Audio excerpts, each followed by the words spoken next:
This class is a class really on what we need to do in battling the Canaanites. What can we do? What ideas do we need to look at? And how are we going to do it? Because they're out there. We've seen that yesterday. We've seen the similarities between the Canaanites and the world around us today. And we need to think about what we're going to do in our lives when we go home from Bible school. How are we going to reorganize things so that we can actually be victorious against the Canaanites? Maybe that we're more similar to the times of Joshua than some of the failures of the times of the judges. I'd like to start out with just a slide here from Isaiah chapter 2. We always use this verse to explain to people what the kingdom is going to be like. We take them here and we show them how Jerusalem is going to be the capital of the world and how the teachings of God are going to go forth to the world. Now think about it. We've been given, in the scriptures, we've been given an advance copy of how things are going to be done in the kingdom. We've been given an advance copy of what the whole world is going to want to get their hands on, is going to want to understand in the kingdom. They're all going to come up to Jerusalem, right? Isn't that what it says here? It says, "It shall come to pass in the last days," Isaiah 2, verse 2, "that the mountain of Yahweh's house shall be established in the top of the mountains, shall be exalted above the hills, and all nations shall flow to it." Everyone is going to come. "And many people shall go and say, Come ye, and let us go up to the mountain of Yahweh, to the house of the God of Jacob. And he will teach us his ways." That's what they want. They want to know God's ways. "And we will walk in his paths.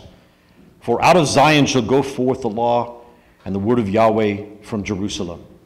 So these are the rules of the kingdom that the people will be wanting to come up and to understand. The precepts of the kingdom and of God's righteousness.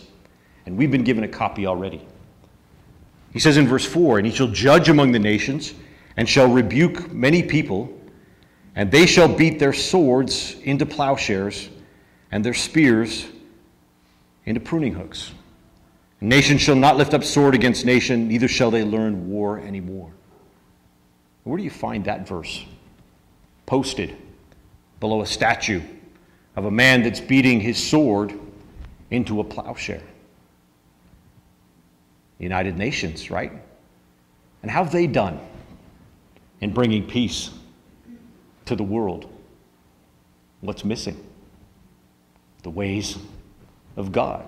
They've tried to bring peace to the world by using the ways of man in order to bring it. And it's been absolutely unsuccessful. No success at all. But we know the way that peace will actually come because it will follow God's ways. And opposed to that, of course, is the Canaanites, right? We looked at this yesterday. They're people that don't listen to God. They don't know the word of God. They follow the wisdom of man, and they're the lowest servants bending their knees to sin. That's why the world can't find peace, because this is their philosophy. This is their way of doing things. And so we saw yesterday that Noah warned mankind, really, in his prophecy about this problem, in saying that cursed was Canaan. He told them about it, and he said, this is not the way that you should follow. Instead, you should follow the way that Shem follows, and the way that Japheth adopts and opens his mind to. We think about the tree of the knowledge of good and evil. You know, we've got to make choices in our life. And Eve was in the garden, and she had this tree in front of her. And on this tree was this fruit that was really, really enticing to her. It's like the thinking of the world. The things that the world offers us are really, really enticing to us. They look to us to be good. And Eve thought, wow, I'd like to be wise like the angels. I'd like to partake of that fruit. But what did she find when she did that? She found that really disobeying God and following the ideas of man really only brings evil. There's this deceptiveness that really we're prone to. This way that we get fooled by the ways of the world, and we think we're making the right decision by going with the decisions of the flesh, and yet we find out, no, that was totally the wrong thing to do when we follow that path, because we're deceived. I like to use the example of the deceitfulness of riches. We've all, I think, experienced the deceitfulness of riches.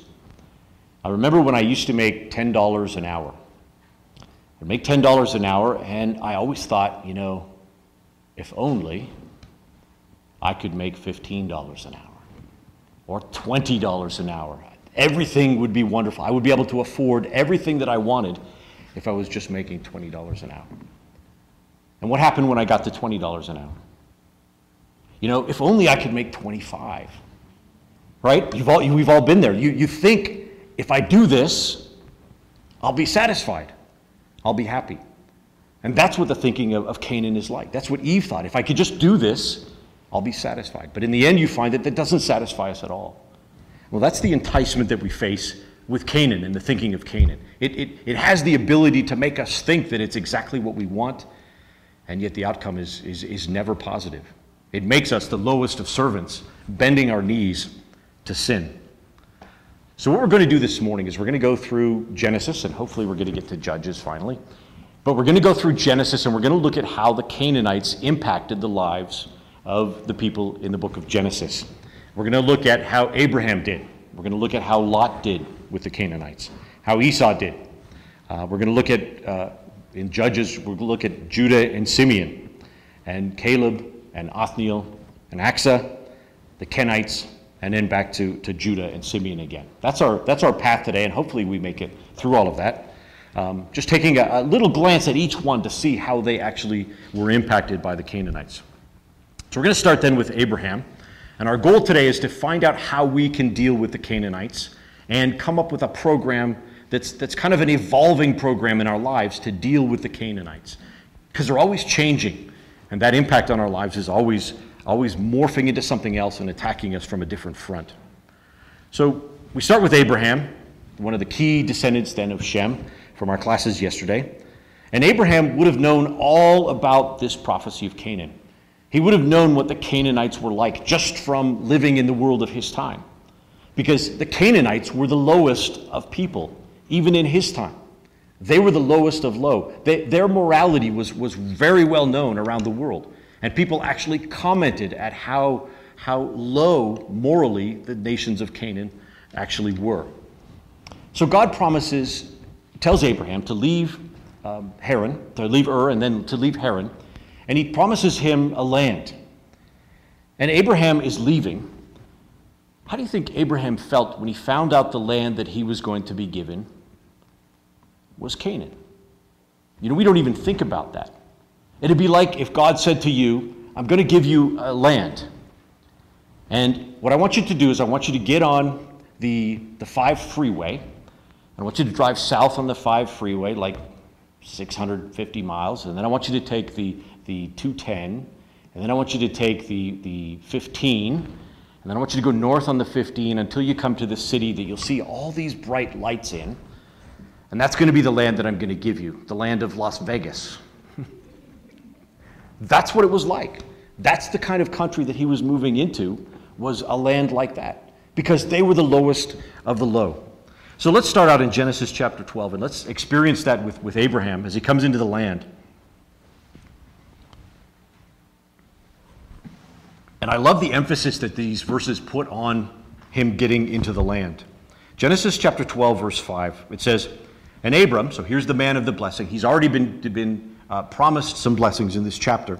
He took Sarai his wife, and Lot his brother's son, and all their substance that they had gathered, and the souls that they had gotten in Haran, and they went forth to go into the land of Canaan. And then he repeats it. And into the land of Canaan they came.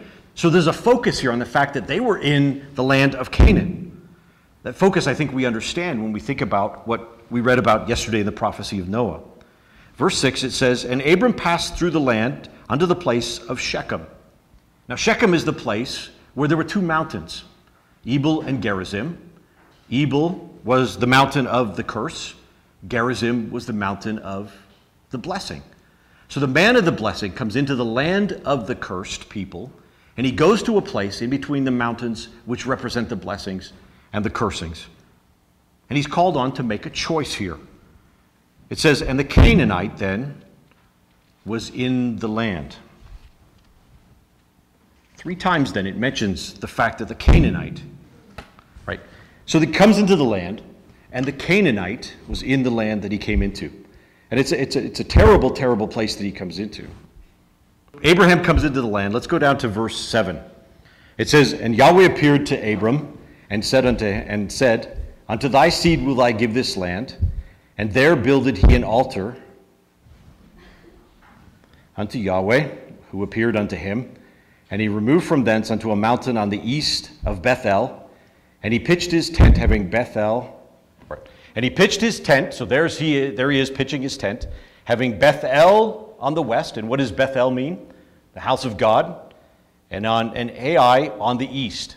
So he comes to this place, and he's got to make a choice in the land of Canaan, whether he's going to live in the house of God, or whether he is going to choose the ruin of living with the Canaanites. And his choice is made clear to us because he builds an altar to Yahweh, showing us exactly what his choice was. I'm going to serve Yahweh. And then it says, and he called upon the name of Yahweh. Now I like that verse if we look at it from Young's literal translation. It's really quite amazing what it says. It says, the phrase there, and called upon the name of Yahweh, is translated as, and preacheth in the name of Yahweh. So Abraham comes into the land of Canaan, into this wicked, wicked land. He's given a choice whether he's going to choose the gods of Canaan, whether he's going to choose ruin, or whether he's going to choose the house of God, whether he's going to choose blessing, or whether he's going to choose cursing. He builds an altar to Yahweh, and he begins preaching in the name of Yahweh right there in the land of Canaan. What a beautiful picture. Because this is the land he's going to be given, and he begins the work then of trying to conquer this land with the things of the Spirit, with the things of God. Now, brothers and sisters, this is a great example to us. We're in the world. Have we made that choice? That I think we all have. Most of us have been baptized. We've made that offering, if you will, offering our lives and dedicating our lives to the service of God. Now, after we've done that, do we kind of then hide out? Or do we do like Abraham did? Do we tell everybody about Yahweh? Do we put our efforts into preaching to Yahweh just like Abraham did? Because that's what he does. He comes into the land, into this terrible land, and he begins the work of preaching. So probably that's our first step. If we're going to look at how we're going to combat Canaanite thinking in 2018, the step that most of us have already made is to choose to be a part of the family of Yahweh rather than Canaan. To choose Bethel over Ai. And as I said, most of us have made that choice. So that's the beginning of how we're going to fight this battle. And we're not going to do it in a wishy-washy type of a way. We're going to be doing it on the offensive. We're going to be out there and we're going to be preaching at the same time. So think about the environment then that Abraham and Lot find themselves living in. Think about the jobs that they had. So they've got all these villages filled with wicked practices all throughout the land. These gods that were worshipped with immorality that we can't even imagine. And Abraham and Lot are living in the pasture land in between these towns, these villages, and these cities. Abraham and Lot controlled their environment. Maybe they didn't even know they were controlling their environment. But they controlled their environment because they were shepherds. So they had to stay away from the cities. They had to stay out in the pasture lands and to feed their flocks. At least that's how it was at first. Genesis 13, verse 5. Genesis 13, verse 5, it says, And Lot also, which went with Abram, had flocks and herds and tents, and the land was not able to bear them, that they might dwell together. For their substance was great, so that they could not dwell together. So they come into this land, and there's this conflict between them, between the two men. And the conflict comes because their substance was too great, because they have too many flocks. And you can imagine the discussions and the problems that they would have. Well, is that my cow or is that your cow? Hey, you've taken my cow, or you've taken my sheep. What's the problem here? And this strife would build up between their men and each other, and they would fail to get along. They would start to argue with each other. And the conflict got worse and worse. Now, we know what's going to happen in this story, right? Have you ever had an experience where you had a discussion with somebody or a disagreement with somebody in the ecclesia? And it just kind of built and built and built. And you got to a point where you said, you know what, I need to just get out of here. I need to not just be a part of this ecclesia. Well, what if you'd asked Lot, the end of his life, how that worked out? There would have been a much, much simpler solution for Lot if Lot instead had actually worked out his disagreements, had actually worked things out. But that's not what happens. Genesis 13:10 says, and Lot lifted up his eyes.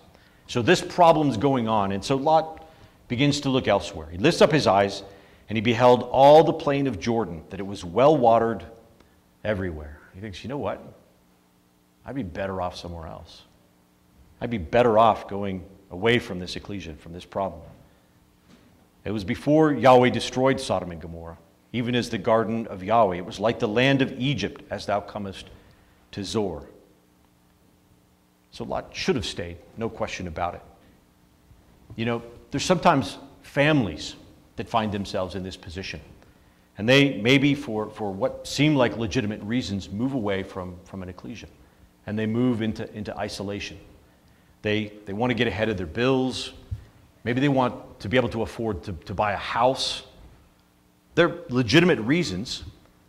And they end up moving away from an ecclesia.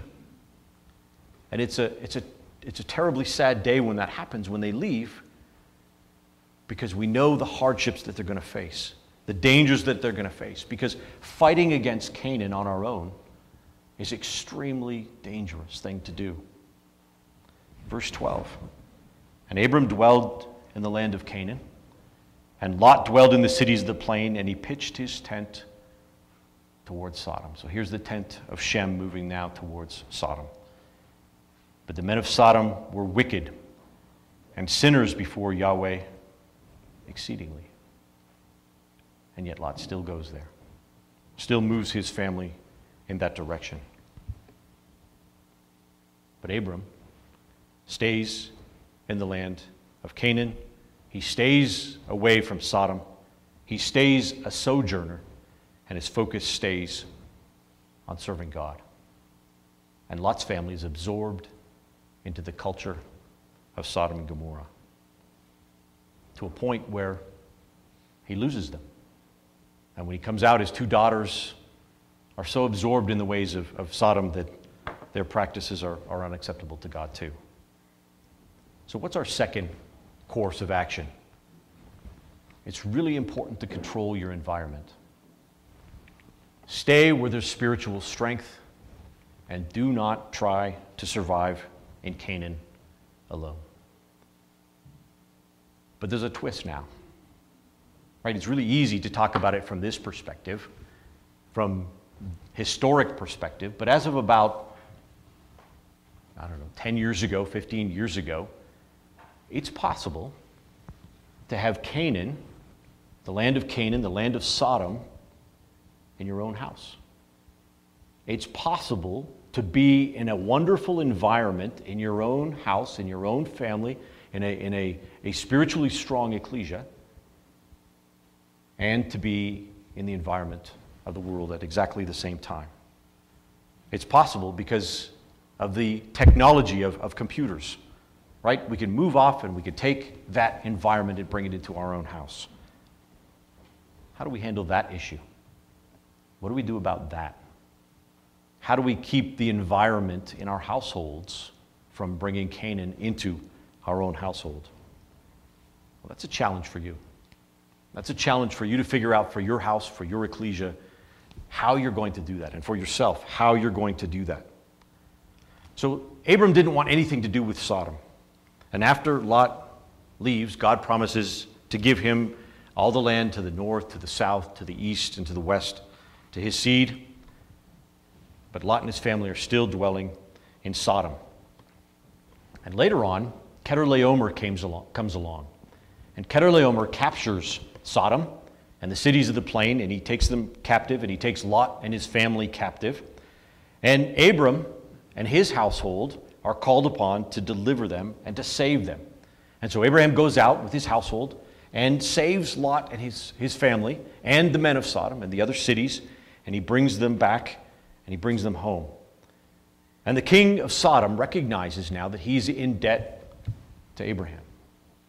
So what does he say to Abraham? We go over to Genesis chapter 14.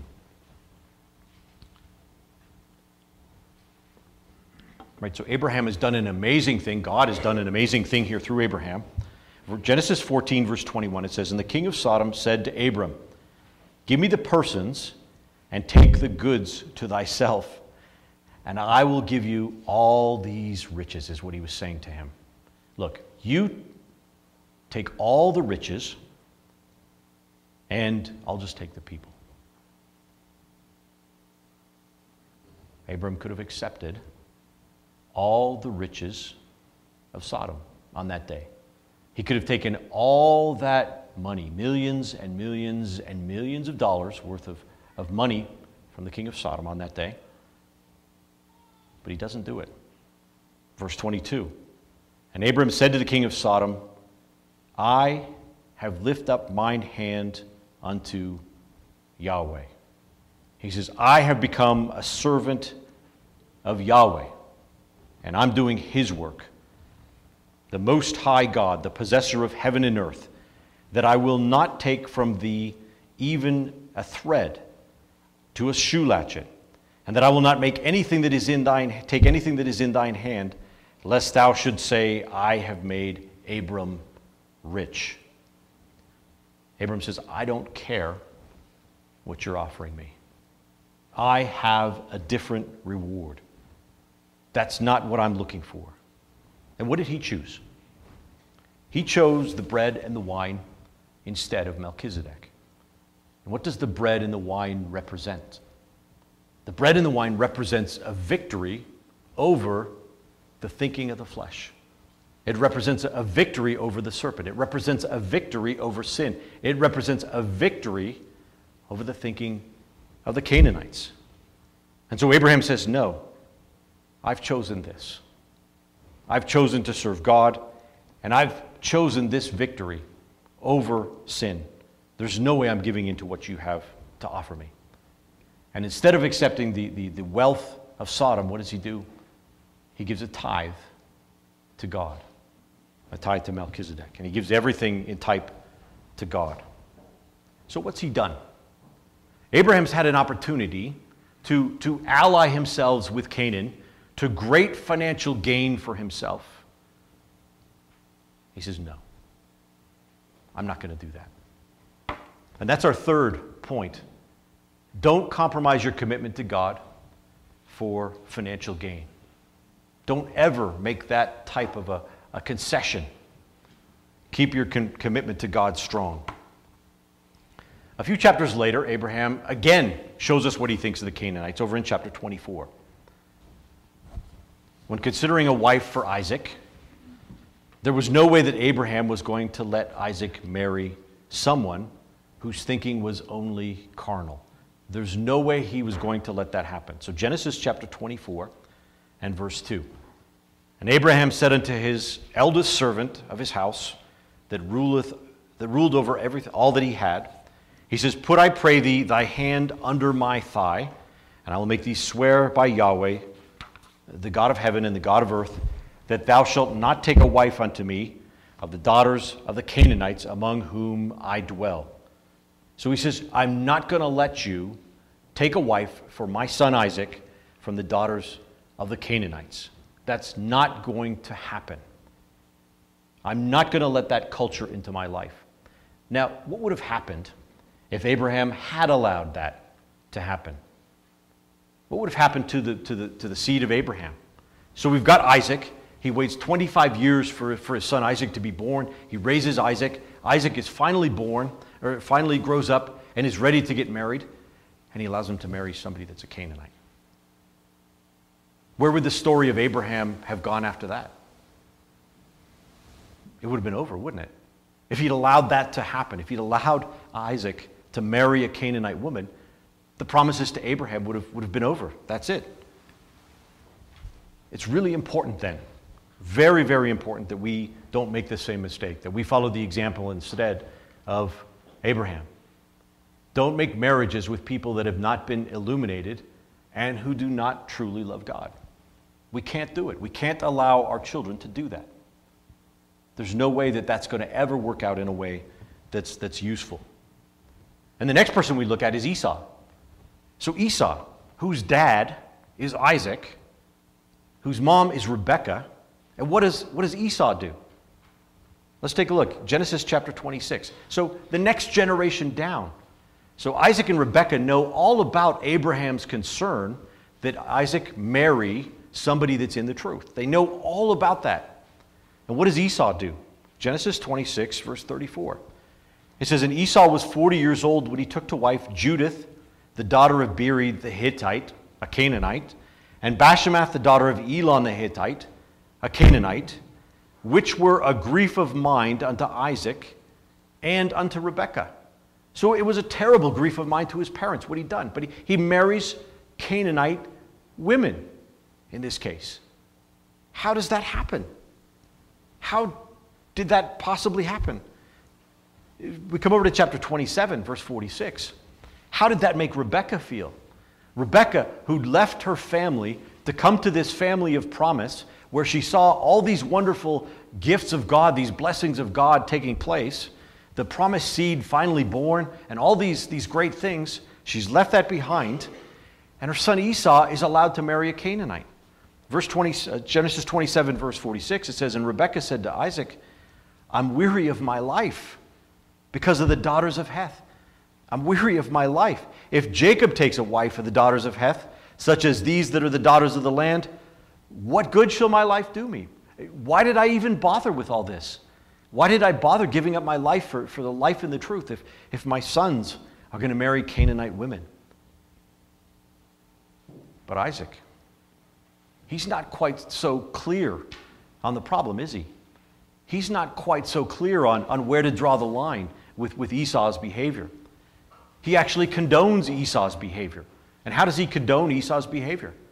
Because he tries to give Esau the blessing. He tries to do it, and God says, no way. No way are we going to give a man that's living the life of a Canaanite the blessing. There's no way that's going to happen. And so God intervenes. God stops that from happening. And Isaac has a wake-up call like he's never had, as he recognizes that he'd actually been allowing this Canaanite influence into his life, into his family's life, and doing nothing about it. Finally, he realizes, wow, I've done the wrong thing. And finally, he gives the right blessing to both Esau and to Jacob. Amazing thing that he does. And Esau's a man that Malachi tells us that God hated. And yet Isaac was willing for a time to allow him to be the one that was going to receive the blessing. So what's the lesson there for us with children? We can't allow that influence of the Canaanite world into the lives of our children. Don't allow your children to get involved with the world. Don't allow it. Those friendships can turn into something that's a real problem. Involved in other activities where they'll meet other children and get involved with other children can be a real danger. They can be a real problem for us. Our kids will learn standards that aren't God's standards, and they'll think that those are actually what's right and what's wrong, as we saw yesterday. You know, we could talk about Dinah. Think about what happened with Dinah. She went out to the daughters of the land and gets involved with Shechem and commits fornication with Shechem. The Canaanites, just every single time it seems to happen. And Judah leaves the family. And what happens to Judah when he leaves the family to joins himself to the Canaanites? What happens to him? He gets in the habit of actually going out to harlots. And his daughter-in-law knows that that's the way to get to him, because that's the practice that he's found himself in. It's just amazing how Canaan influences people's lives. And there's clear-cut ways to get around it. But we've got to be vigilant. We've got to be careful. All right, let's go to Judges chapter 1.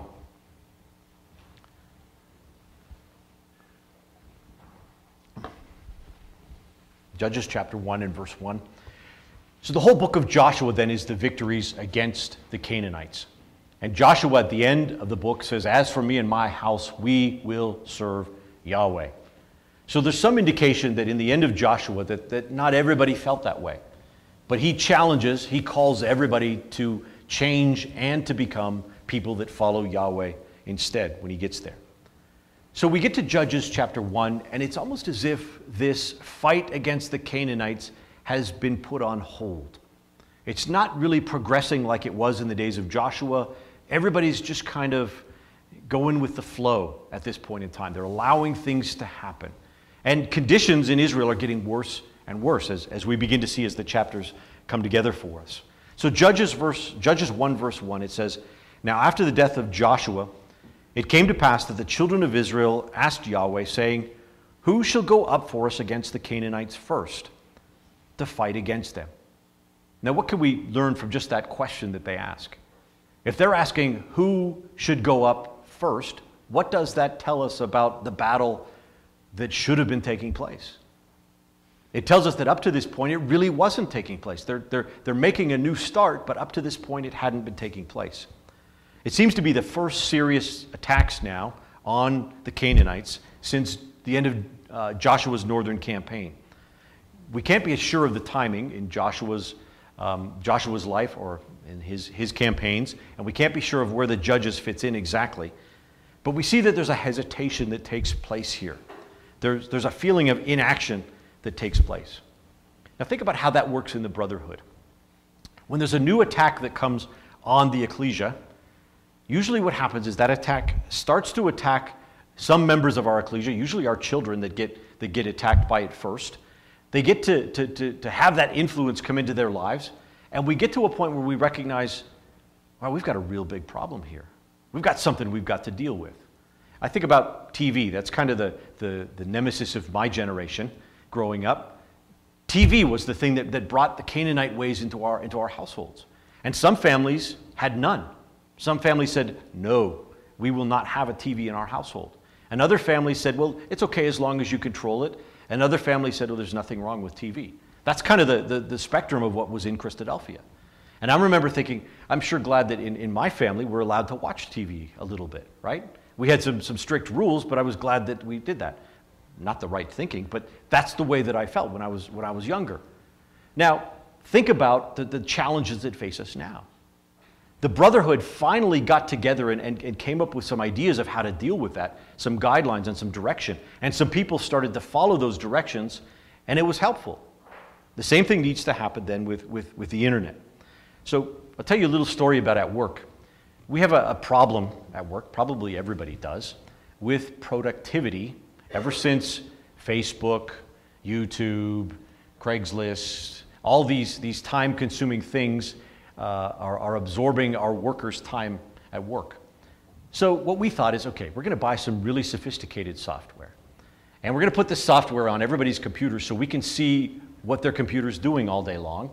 And we can see what websites they're going to, maybe block some from their websites, and that's great. At the same time, we thought, okay, we're also going to change everybody's desks around so that when you walk down the hall, right, between the offices, you walk down the hall and you look into somebody's office, you can see their screen, and you'll be able to tell what they're doing.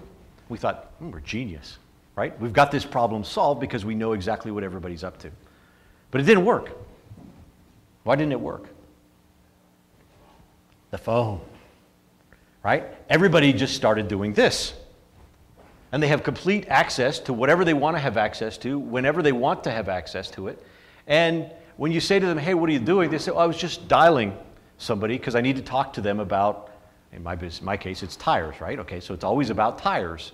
And we had no control. There's nothing that we could possibly do about it. So what do we do about that? So there's a family in our ecclesia that has a rule.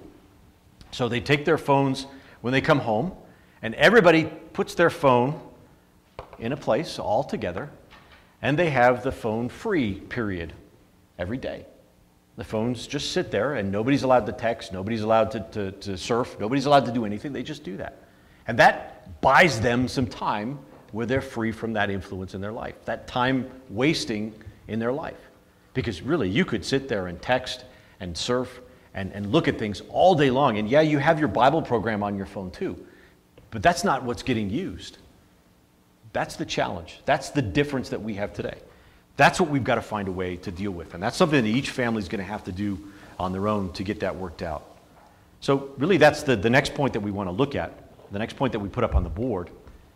We've got to get together with other families and with other ecclesias and come up with a plan. If we set out in families, we'll come up with ideas that will help us. And you know what? Putting the phones here isn't going to solve the problem, because guess what? The next thing is this thing right here, which even though that's downstairs in the kitchen, I can do most of the same things on my watch now that I could do there. And VR, and who knows where it will go from there, right? It's almost limitless. So we've got to stay on top of this, and we've got to continue working to solve this problem. All right, Judges 1, verse 2. It says, and Yahweh said, Judah shall go. So they said, who should go? Yahweh says, Judah shall go up. Behold, I've delivered the land into his hand. I love that. I absolutely love that, because it shows us that God was just waiting for someone to take the first step. Just waiting for someone to come up with some way to solve this problem. He says, okay, I'll give you victory. All I needed was somebody to take that first step and get going. I'll give you victory and make that happen. I just love that the way that God works that way. Verse 3, and Judah said to Simeon his brother, come up with me into my lot, that we may fight against the Canaanites. And I likewise will go with thee into thy lot. And so Simeon goes with him. Ooh, another great point. Another great way to deal with the Canaanites. How do you do it? You work together with somebody. You get together with someone else, another family maybe, another ecclesia, and you work together with them to solve the problem. I'll tell you another little story. Our ecclesia had a trip for the CYC. And the trip was kind of a New Year's resolution / trip. And what it was is that the CYC kids would all get to go on this jet skiing trip if they did the Bible readings from January through June. And then we go on the trip in the summertime sometime. So it was like, okay, this is going to be good. Well, it probably wouldn't have worked, but for one thing. Somebody suggested that everybody have a buddy. So everybody had a buddy, and everybody had a table, a chart, and everybody kept track that these things were happening, and guess what?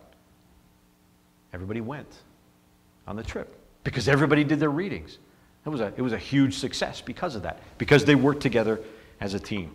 So that is our next point. Work together with others to hold each other accountable. So not just the CYC, but in a family. If there's a struggle against the Canaanites, a husband and a wife can deal with that. If it's a family, they can deal with that. The ecclesia can give guidelines to their members by working together and by setting people up with partners in dealing with these things. And people can be accountable, and that will help them to solve the problem.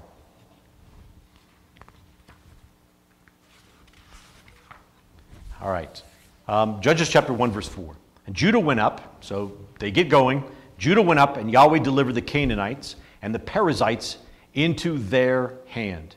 And they slew of them in Bezek 10,000 men. They slew in Bezek 10,000 men. So they had a great victory in this case.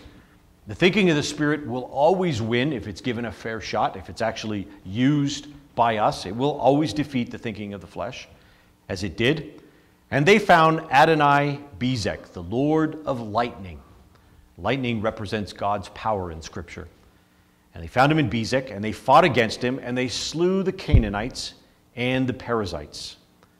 But Adonai Bezek fled, and they pursued after him and caught him, and they cut off his thumbs and his great toes. That's crazy. Why would they do that? Why would they cut off his thumbs and his great toes? Well, they did that in those times because if you didn't have toes, your big toe, you couldn't run very fast. So as a warrior, you weren't very useful at all. But now cut off your thumbs. Now what can't you do? You can't text. Ooh, I like that. Hey, maybe that's what we need to do, right? Maybe that's the solution right there. So they cut off their thumbs, so they couldn't use a sword. They couldn't use a bow and arrow. They couldn't use a spear. They couldn't use any weapons. And that was the point of what they were trying to do. So I've got a chart. This is really neat what happens in these verses with Adonai-Bezek and this battle that takes place against Adonai-Bezek. And we're running a little bit short of time, but I want to show you how this works, because the book of Judges puts out for us a picture of a battle that the whole world is facing. And it shows us this battle as a battle that everyone is facing. So Adonai-Bezek is on the left, characteristics of Adonai-Bezek, and then Canaanite thinking is on the right. And as we go through this, I think you'll see the similarities that we find in Judges chapter 1. So the first thing we find is that Adonai-Bezek means the Lord of lightning. He thinks he is in the place of power. The Lord of lightning, he thinks that he is in control when we think of the Canaanite thinking. It thinks that it's in the place of God and that it has God's power. Just like Adonai-Bezek thought that he was in the place of God. Lightning represents God's power. So you've got this king, and he has set himself up in God's place. He conquered 70 kings.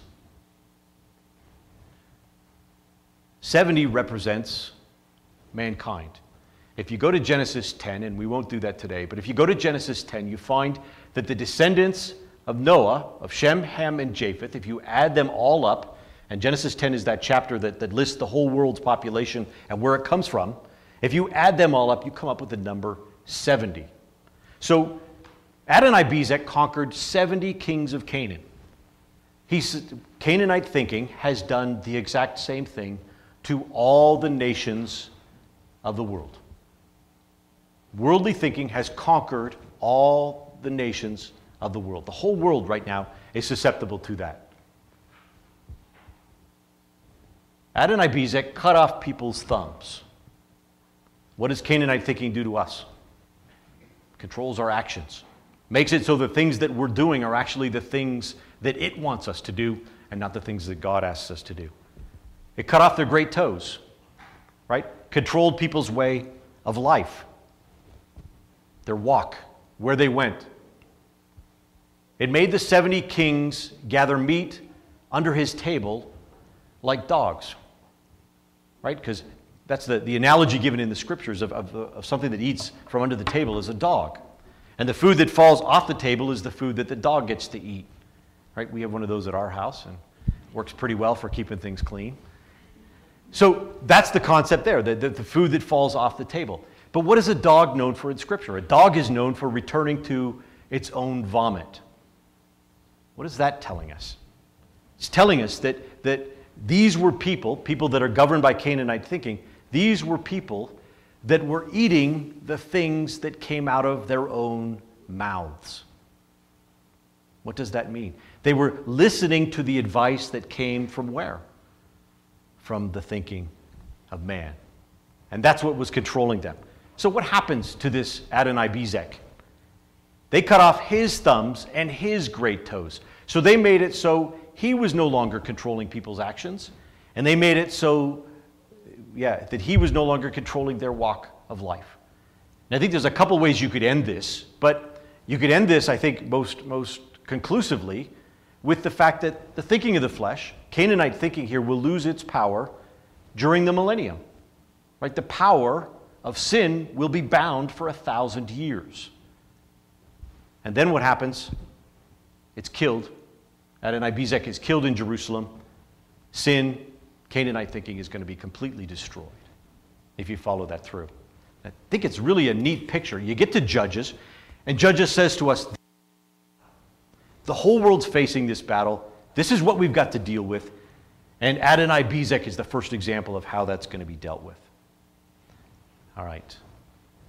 I'm going to move on to another important piece of information that I'd like you to try to get down if you don't already have it.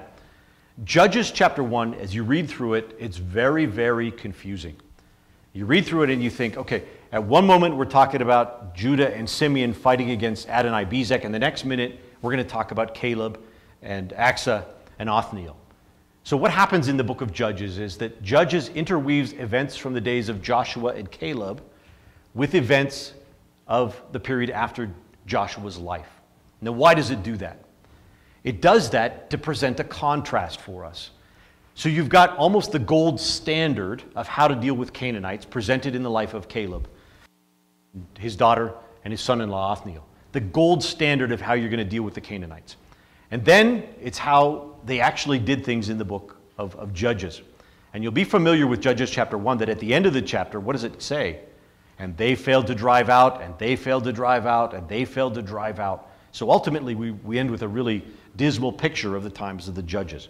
So just a quick picture of this. So verses 1 to 7, Judah and Simeon defeat Adonai-Bezek. We've just read about that. We get to verse 8, and all of a sudden we have a flashback now to the time period of Caleb and Othniel. It's really a repeat of what's found in Joshua chapter 15. Verse 16, again, the days of Joshua and Caleb. The Kenites choose to dwell with Judah. Verse 17 to 18, Judah and Simeon defeat Zephath, Hormah, and the coasts thereof. So we're back into the times of the Judges now again. And then verse 19 is a summary of Judah's work that we have right there. And then verse 20 shows how Caleb was given Hebron and how he expelled the 3 sons of Anak. And then we come back to the compromises of the tribes. So that's really important, because you can be reading through this and you're thinking, what's going on? Why am I all of a sudden reading about Caleb again? Is this actually all talking about Caleb? But there's this contrast that's presented to us between these two, and the contrast actually continues into chapter 2, and hopefully we'll look at that as well. All right, so that's the flashback that we have there. What time do I end in, like 1 minute? So why don't we leave it at that point right there, give you a chance to take notes from that, and we'll pick it up here. We still have a few more points of ideas of how to deal with the Canaanites that come up, and we'll do that tomorrow. I know we're in a tight schedule today, so we'll stop it right there for right now.